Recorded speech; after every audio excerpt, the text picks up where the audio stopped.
स्वागत है आप सभी का हिस्ट्री साइंस 93 पे। और कल ज़्यादा लंबा क्लास चला नहीं था, बीच में ही रोकना पड़ गया था। उसी के आगे आज मैं शुरू कर रहा हूँ। पहले तो देख लेते हैं क्या मैंने बताया था। इम्परफेक्शन इन सॉलिड यही चल रहा था।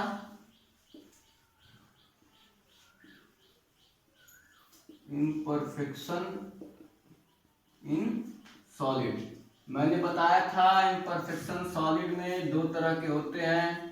क्यों होते हैं? इरेगुलरिटीज इन अरेंजमेंट के कारण दो तरह के होते हैं। एक बताया था पॉइंट डिफेक्ट, दूसरा क्या बताया था? Line defect. अब इसके डिफिनेशन बताने की जरूरत तो है नहीं। पॉइंट लाइन समझ गए होंगे इतने से। पॉइंट में मैंने बताया था, पॉइंट हम लोगों को पढ़ना था। पॉइंट में बताया था मैंने तीन तरह का। पहला क्या बताया था? स्टाइकियोमेट्रिक। दूसरा डिफेक्ट कौन सा था? दूसरा थोड़ा सा और ऊपर लिख लेते हैं, तीसरा भी लिखना है। दूसरा क्या था? इम्प्योरिटी। तीसरा वाला याद है सबको? Non stoichiometry. स्टाइकियोमेट्रिक का मतलब भी मैंने बताया था क्या होता है पिछले क्लास में। पिछले क्लास में मैंने स्टाइकियोमेट्रिक के बारे में भी बता दिया था। नॉन स्टाइकियोमेट्रिक का क्या मतलब होता है ये भी बता दिया था। स्टाइकियोमेट्रिक में हम लोग पढ़ क्या रहे थे? मैंने उसमें बताया कि जो सॉलिड होते हैं, सॉलिड न्यूट्रल सॉलिड जो भी होते हैं, उसमें दो तरह का बताया था। एक क्या बताया था? वैकेंसी। याद है ना? वैकेंसी अपना जगह छोड़ करके चला जाता था, वैकेंसी डिफेक्ट, गायब हो जाता था। और डेंसिटी क्या होता था? डेंसिटी घट जाती थी। और दूसरा क्या था? इंटरस्टिशियल। ये भी पता होगा। अपना स्थान छोड़ करके उसके इंटरस्टिशियल पोजीशन पे आ जाता था, या फिर स्थान न भी छोड़े तो अलग से इंटरस्टिशियल पोजीशन पे आ जाता था। और उसमें जब अलग से आ जाता था तो उसको क्या उसमें डेंसिटी क्या होती थी? बढ़ जाती थी। ये था सॉलिड के लिए, न्यूट्रल सॉलिड के लिए। और उसके बाद से मैंने बताया था आयनिक सॉलिड के लिए। पहला क्या बताया था? फ्रेंकेल। याद है ना? Frenkel defect. Frenkel defect. और दूसरा बताया था मैंने शॉर्टकी। बोला था इसकी स्पेलिंग थोड़ी डिफिकल्ट टाइप की होती है, ये बताया था। अब फ्रेंकल डिफेक्ट को बोलते हैं, ये भी मैंने बता दिया था। फ्रेंकल डिफेक्ट में अपना स्थान छोड़ देते थे, मतलब अपने स्थान से गायब और इंटरस्टिशियल पोजीशन पे आ जाते थे, तो इसको डिस्पोजिशन डिफेक्ट भी बोलते थे। डिसलोकेशन या फिर डिस्पोजिशन डिफेक्ट, या फिर इसमें जब स्थान छोड़ दिया तो उसको कहा गया वैकेंसी, और इंटरस्टिशियल पोजीशन पे आ गया तो उसको कहा गया इंटरस्टिशियल डिफेक्ट। मतलब इसमें ये दोनों पाए जाते हैं। फ्रेंकल में ये दोनों पाए जाते थे। याद है कि नहीं? फिगर कहाँ बनाऊं मैं? इस तरह से लॉन्ग रेंज ऑर्डर वाला मैंने बनाया था।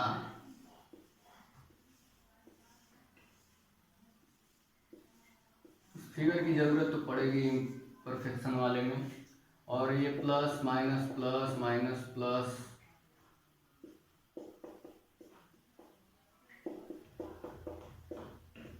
इस तरह से। और उसमें क्या था? एक अपना स्थान छोड़ करके, किसमें? फ्रेंकल वाले में स्थान छोड़ दिया तो वैकेंसी डिफेक्ट आ जाता था, और छोड़ करके किसी इंटरस्टिशियल पोजीशन पे आ जाता था, इसको बोलते थे फ्रेंकल डिफेक्ट। डेंसिटी पे कोई इफेक्ट नहीं पड़ता था, जितना एरिया उतने में उतने ही आयन रहते थे।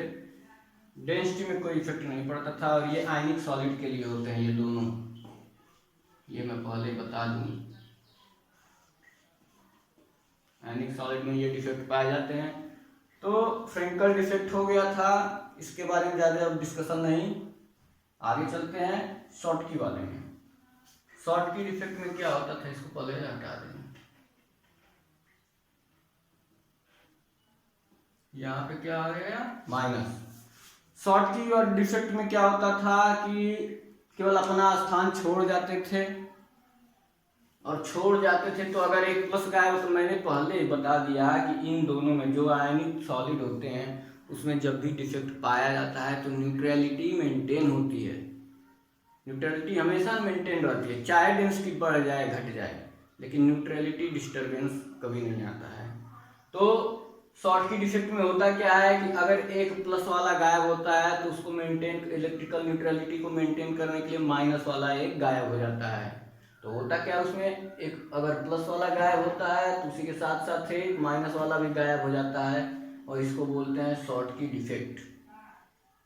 अपना स्थान छोड़ देता है, ये भी प्लस वाला और एक माइनस वाला, और इसको बोलते हैं यहाँ पे स्थान खाली, यहाँ पे स्थान खाली, इसको बोलते हैं शॉर्टकी डिफेक्ट। और शॉर्टकी डिफेक्ट में आप लोग बताएंगे कि डेंसिटी कम होती है या फिर ज्यादा होती है शॉर्टकी डिफेक्ट में। अब ये आसान है, ये तो आधे लोग अब जो वीडियो देख रहे होंगे बता दिए होंगे अब तक। दो गायब हो गया, एरिया उतना ही है, मतलब डेंसिटी क्या हुआ, घट गई, क्योंकि इनको और जगह मिलने लगा। डेंसिटी कब बढ़ती, जब और ज्यादा घने होते हैं, लेकिन यहाँ पे क्या घना नहीं हो रहा बल्कि और थोड़ा सा उनको स्पेस मिल रहा है, तो डेंसिटी बढ़ नहीं रही बल्कि घट जा रही है। ये हो गया शॉर्टकी डिफेक्ट, मतलब स्टोइकियोमेट्रिक खत्म। और इम्पॉर्टेंट जो होता है डिफेक्ट में, स्टोइकियोमेट्रिक डिफेक्ट इम्पॉर्टेंट है, क्योंकि बीएससी में ये फ्रेंकल और शॉर्टकी के बारे में आता है बीएससी में, और ये भी फ्रेंकल और शॉर्टकी से ही रिलेटेड है। ये केवल सॉलिड के लिए है, ये तो आयन के लिए है, आयनिक सॉलिड के लिए यही अक्सर आता है। इन सब के बारे में तो कभी कभार आ जाता है, लेकिन अब इंटर में दिया है तो इम्प्योरिटी के बारे में जान लेते हैं, ये भी आसान है।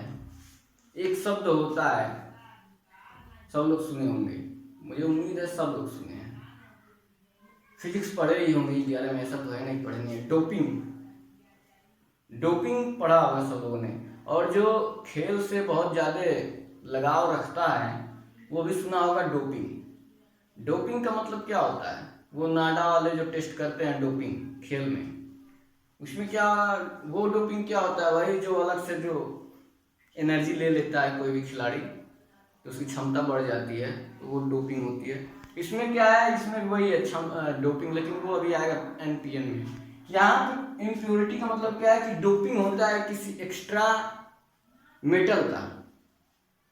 इम्प्योरिटी का मतलब क्या है, कुछ बाहर से मिला दें। जैसे यहाँ पे क्या था, यहाँ पे अभी तक हमने कोई चीज बाहर से नहीं मिलाया, इसी में से जो सॉलिड है उसी में से कुछ गायब हो जा रहा था, कुछ अपना पोजीशन छोड़ दे रहा था, यही हो रहा था, बाहर से नहीं मिला रहे थे। इम्प्योरिटी वाले में क्या होता है कि ये पूरा सॉलिड है, ये पूरा सॉलिड मान लेते हैं, अब सॉलिड है, ये सब सॉलिड मान लेते हैं, और इस पूरे सॉलिड में कोई वो मिला देते हैं, अलग से कोई पदार्थ मिला देते हैं, और जब अलग से कोई पदार्थ मिला देते हैं तो उसको बोलते हैं इसमें इम्प्योरिटी डिफेक्ट है। प्योर नहीं रह गया, इम्प्योरिटी आ गई इसमें, ये होता है इम्प्योरिटी डिफेक्ट। अलग से कुछ अगर हम मिला देते हैं तो, जैसे एग्जाम्पल वाला जो दिया है वही ले लेते हैं, ज्यादा इधर उधर का क्या लिया जाए, जो किताब में दिया है वही लेते हैं, थोड़ा सा आसान भी हो जाता है। ऐसे मान लीजिए कोई क्रिस्टल है खूब बड़ा, NaCl, इस तरह से आगे Cl, NaCl, इस तरह से है पूरा, दिख तो रहा ही होगा। अब किसी एक Na की जगह पे डोप कर देते हैं, कुछ और मिला देते हैं, कुछ और मेटल की डोपिंग कर देते हैं, तो Na की जगह पे हम Sr2+ की डोपिंग कर देते हैं। Na पे जानते हैं सब लोग कि 1+ होता है ना, Na पे 1+ होता है, और यहाँ पे हम क्या कर रहे हैं, प्लस लिखें शब्द कितना लिखें, आप लोग सब लोग समझदार हैं, जानते हैं एक प्लस होता है इस पे एक माइनस होता है। तो SR2 प्लस वाला मिलाते हैं, तो 2 प्लस वाला मिलाते हैं, इसका मतलब कि 2 अन्य गायब हुआ होगा, क्योंकि एक प्लस का एक अन्य यहाँ का, एक प्लस वाला और कोई अन्य गायब हो गया होगा, और ये मेंटेन किया होगा एक CL 2 CL को मेंटेन। मतलब यहाँ पे क्या हो रहा है ये नहीं देखना है कि इसको कितना मेंटेन कर रहा है, ये तो हमको समझ में आ रहा है कि 2 अन्य प्लस 2 प्लस गायब होंगे तो 2 प्लस आया है। इससे नहीं मतलब, हमको मतलब ये है कि इम्प्योरिटी मिला रहे हैं, और यहाँ पे दिख रहा है कि हम इम्प्योरिटी मिला रहे हैं, कोई अन्य Cl का क्रिस्टल है उसमें हम इम्प्योरिटी मिला रहे हैं, SR2 प्लस का इम्प्योरिटी क्या कर रहे हैं, मिला रहे हैं। मतलब क्या है कि इसमें जो डिफेक्ट आया उस डिफेक्ट को क्या बोलेंगे, इम्प्योरिटी डिफेक्ट, और उस इम्प्योरिटी का नाम क्या है, ये SR2 प्लस आयन जो है। क्लियर है? किताब पढ़िएगा, साइंस की भाषा में जो लिखा है, जो मैं समझा रहा हूँ वही लिखा है, बस अंतर क्या है वो साइंस की भाषा में थोड़ा सा लिखा होगा इधर उधर स्टैंडर्ड तरीके से, और मैं प्रैक्टिकली समझा रहा हूँ आप लोगों को। बस प्रैक्टिकली समझना बहुत जरूरी है, कंसेप्ट समझ में आना चाहिए, उसको लिखना कैसे है वो हमें किताब बताएगा, या फिर हम खुद भी लिख सकते हैं एक बार किताब पढ़ ले तो, लेकिन कंसेप्ट याद रहे दिमाग में तब तो। केवल किताब पढ़ लें कंसेप्ट पता ही ना हो तो फिर क्या मतलब रह गया। इसलिए ये समझ में आ गया इम्प्योरिटी डिफेक्ट, नाम से ही सब लग रहा है इम्प्योरिटी मिल रहा है, इम्प्योरिटी डिफेक्ट। इसके बाद से आते हैं नॉन स्टैइकियोमेट्रिक पे, ये सब साफ करते हैं तब चलते हैं नॉन स्टैइकियोमेट्रिक पे। मुझे थोड़ा तेज पढ़ाना चाहिए, लेकिन तेज पढ़ाने का मतलब ये है कुछ लोगों को समझ में आएगा कुछ लोगों को नहीं, और मैं पढ़ाना चाहता हूँ ऐसा कि जिनको केमिस्ट्री के बारे में कुछ नहीं पता है उनको भी कभी कोई दिक्कत ना हो, आराम से पढ़ते चले जाएं। बेसिक से पढ़ाने की कोशिश कर रहा हूं। अब हम चलते हैं नॉन स्टैइकियोमेट्रिक पे। स्टैइकियोमेट्रिक इम्प्योरिटी हो गया, नॉन स्टैइकियोमेट्रिक। नॉन स्टैइकियोमेट्रिक के बारे में मैंने बता भी दिया है। नॉन स्टैइकियोमेट्रिक में दिया है, देख लेते हैं क्या दिया है, कुछ मेटल एक्सिस करके दिया होगा। नॉन स्टैइकियोमेट्रिक दो तरह के हैं, एक है मेटल एक्सिस डिफेक्ट, एक है मेटल डिफिशिएंट। आराम से समझेंगे, इतना आसान है ये सब। मेटल एक्सिस डिफेक्ट, अभी मैं हिंदी अगर बोल दूं इसकी तो मुझे लगता है सब लोग अभी अपने मन से बता देंगे क्या होता है। इस नॉन स्टैइकियोमेट्रिक मेटल एक्सिस डिफेक्ट क्या होता है, इसकी परिभाषा बता देंगे आधे लोग तो। मैं बस अगर हिंदी बोल दूं, या फिर जिनको समझ में आ रहा है वो तुरंत बता देंगे। और इसकी भी डिफिनेशन, अगर इसकी भी डिफिनेशन बता सकते हैं, मेटल डिफिशिएंट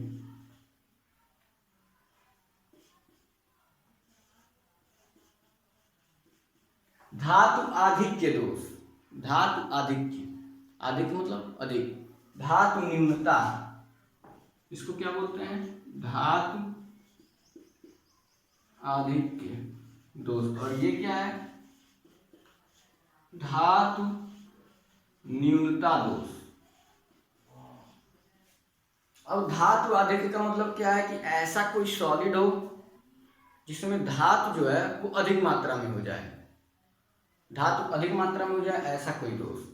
धातु अधिक मात्रा में हो सकता है दो तरीके से, या तो जो माइनस वाला है वो उसकी कमी हो जाए, या तो धातु जो है वो अलग से मिला दिया जाए, या तो धातु अलग से मिला दिया जाए किसी क्रिस्टल में, तब धातु आधिक्य दोष हो जाएगा। क्यों, कोई धातु अलग से मिला दिया जाए, सब Na+ है, और कोई धातु अलग से मिला दिया जाए तब क्या होगा, धातु आधिक्य दोष हो जाएगा। या फिर कोई अधातु जैसे Cl-, ये Na सबको पता है ना धातु होता है, अब पीरियोडिक टेबल हाई स्कूल थोड़ी बताने चलूंगा। Cl- की कमी हो जाए, मतलब अधातु की कमी हो जाए, ऋणायन की कमी हो जाए तो भी धातु बढ़ जाएगा। Cl- की कमी हो जाएगी तब भी Na+ की मात्रा ज्यादा हो जाएगी, या फिर Na+ अलग से मिला दिया जाए तब भी। दो तरीके से धातु बढ़ सकता है, कैसे, एक तो अलग से धातु मिला दे, और दूसरा तरीका कि जो माइनस वाला पार्ट है अधातु है उसको निकाल दे। दो तरीके से चलिए किताब में इसको किस तरह से लिखा हुआ है वो भी देख लेते हैं। मैं तो अपने हिसाब से बताया, अपने दिमाग से, आप लोग भी सोच सकते हैं कि कैसे धातु को बढ़ाया जा सकता है, अलग से धातु डाल करके या फिर जो Cl- है उसको निकाल करके। किताब में दिया हुआ है इसको, ऋणायनिक रिक्तिका के कारण धातु आदि के दोष, एनायनिक वैकेंसीज। पहला है ड्यू टू एनायनिक वैकेंसी, इसके कारण मतलब एनायनिक पार्ट जो है यहाँ पे वैकेंसी आ जाए, ये वैकेंसी एनायनिक पार्ट गायब हो जाए, वही मैं अभी बता रहा था Cl- वाला गायब हो जाए तब, या फिर कैटायन का जो है वो अलग से मिला दिया जाए। उसको क्या लिखा है, metal excess due to presence of extra cation, क्या लिखा है, due to presence of extra cation, या तो अलग से कैटायन, आसान है, या तो एक्स्ट्रा कैटायन Na+ वाला ऐड कर दिया जाए, या फिर जो एनायंस है उसको निकाल दिया जाएगा, एनायन वैकेंसी आ जाए। अब समझाने की जरूरत पड़ेगी क्या, अब तो अपने शब्दों में आप लोग लिख सकते हैं मेटल एक्सिस डिफेक्ट दो तरीके से, या तो ड्यू टू एनायनिक वैकेंसी, जो ऋणायन की रिक्तिका है, ऋणायन रिक्तिका के कारण, हिंदी में ऋणायन रिक्तिका के कारण, या फिर एक्स्ट्रा मतलब अतिरिक्त धनायन के कारण, अतिरिक्त धनायन के कारण, दो तरीके से हो सकता है ये काम। अब एग्जाम्पल में आप कह सकते हैं मेटल एक्सिस वाले में एनायनिक वैकेंसीज के बारे में दिया है, कह रहा है कि एनायनिक वैकेंसीज के बारे में एक एग्जाम्पल लेके समझाया हुआ है कि मान लीजिए NaCl का क्रिस्टल है, NaCl का क्रिस्टल, और हम सोडियम वेपर दे रहे हैं। सोडियम वेपर मतलब क्या है कि सोडियम से क्या बोलते हैं, भाप दे रहे हैं। अब देंगे तो क्या होगा कि जो Na+ है वो आकर के इस क्रिस्टल के ऊपर जम जाएगा, Na+, जो किताबी भाषा है, इसके ऊपर आकर के जम जाएगा क्रिस्टल के ऊपर, और Cl- जो है ये नीचे क्या कहते हैं, ये नीचे से बहने लगेगा।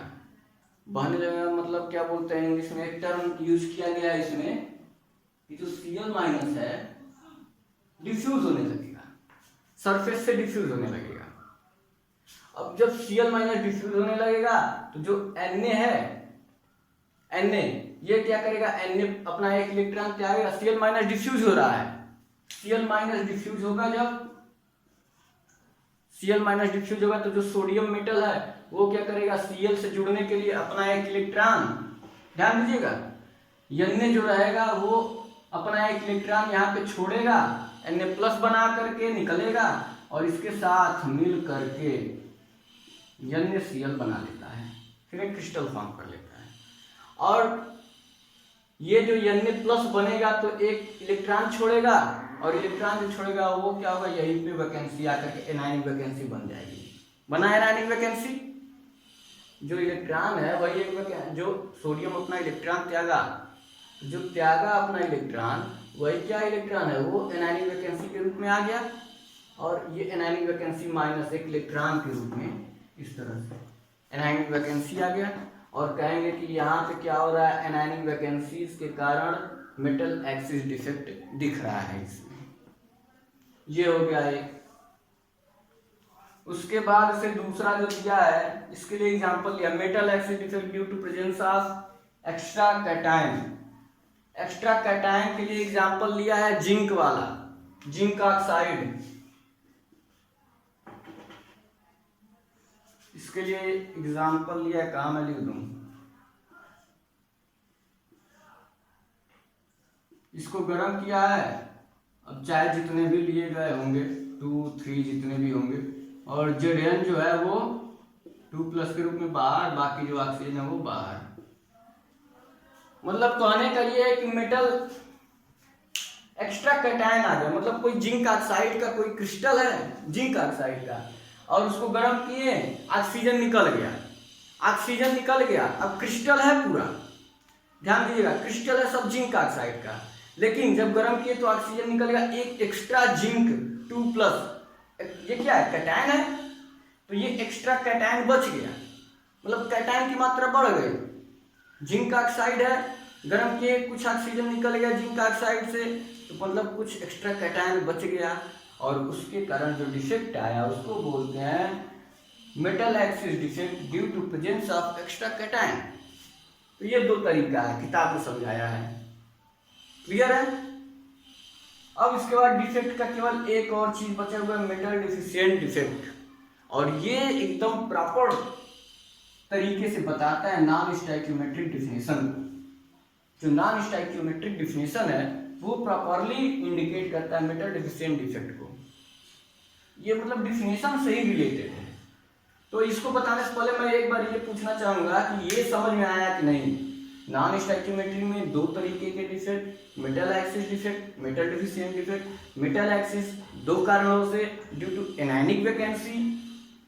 एनायनिक वैकेंसी कैसे हुई, वही सोडियम क्लोराइड का क्रिस्टल है, सोडियम वेपर से हम क्या किए, गर्म किए, Cl डिफ्यूज हुआ, और Cl माइनस डिफ्यूज होने के कारण एक यानी अपना इलेक्ट्रॉन छोड़ करके और यहाँ आकर के NaCl बनाया, और जो इलेक्ट्रॉन छोड़ा वो एनायनिक वैकेंसी के रूप में यूज हुआ, और इसलिए क्या कहें, एनायनिक वैकेंसी के कारण मेटल एक्सिस डिफेक्ट हो गया।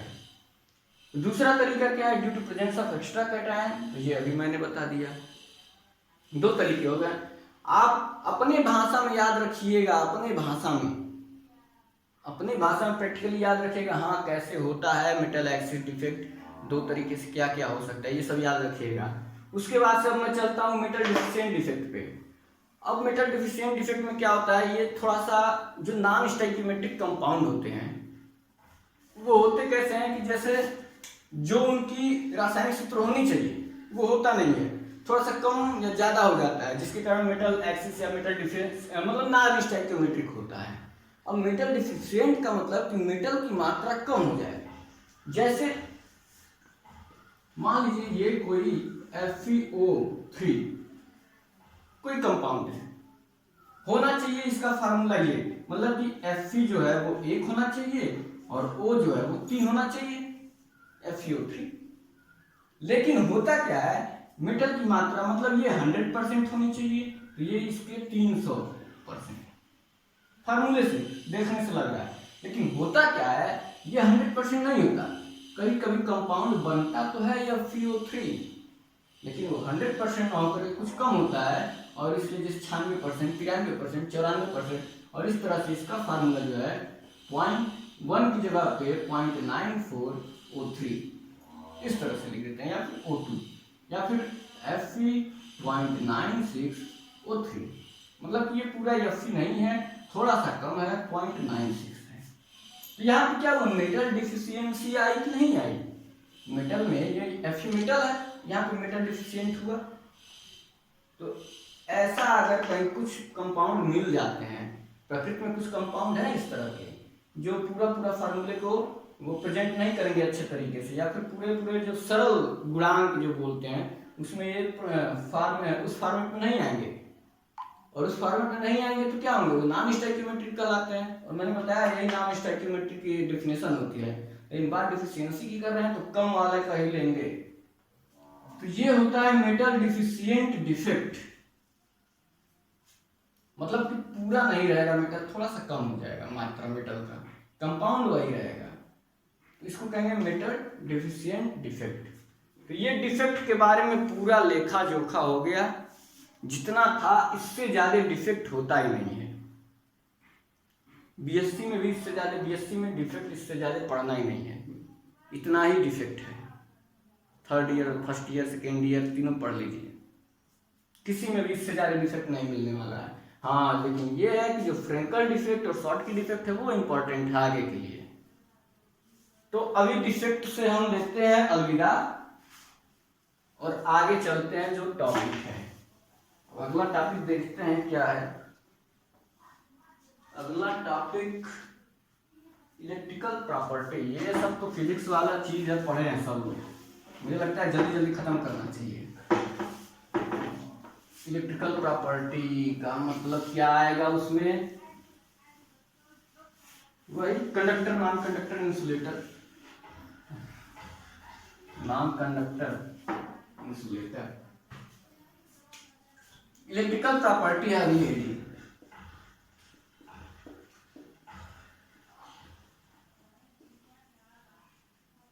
इलेक्ट्रिकल प्रॉपर्टी,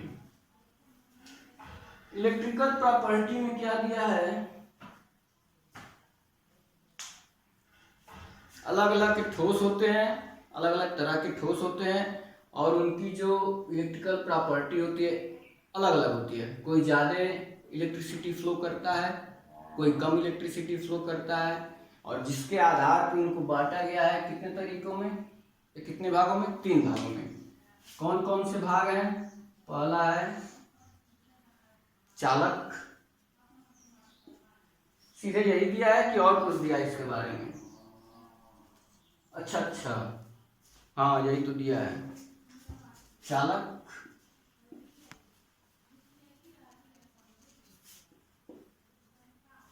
कंडक्टर और उसके बाद सेमीकंडक्टर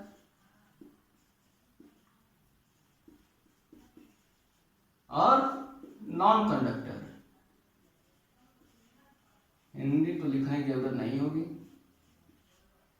क्या बोलते हैं इसको? अर्धचालक। ये आगे पढ़ना गया अभी, इसमें थोड़ा सा इसके बारे में दिया है। और इसको एक रेंज में बांटा गया, जितने भी सॉलिड होते हैं, जितने भी सॉलिड होते हैं इनको एक रेंज में बांटा गया है। और रेंज क्या है? मतलब परास में है। इनकी इलेक्ट्रिसिटी प्रॉपर्टी एक परास के अंदर हम अध्ययन करते हैं, मतलब एक रेंज में उसको क्या करते हैं, उसका अध्ययन करते हैं। वो रेंज क्या है? 10⁻⁻20 से लेकर के 10⁻6 ओम इनवर्स मीटर इनवर्स।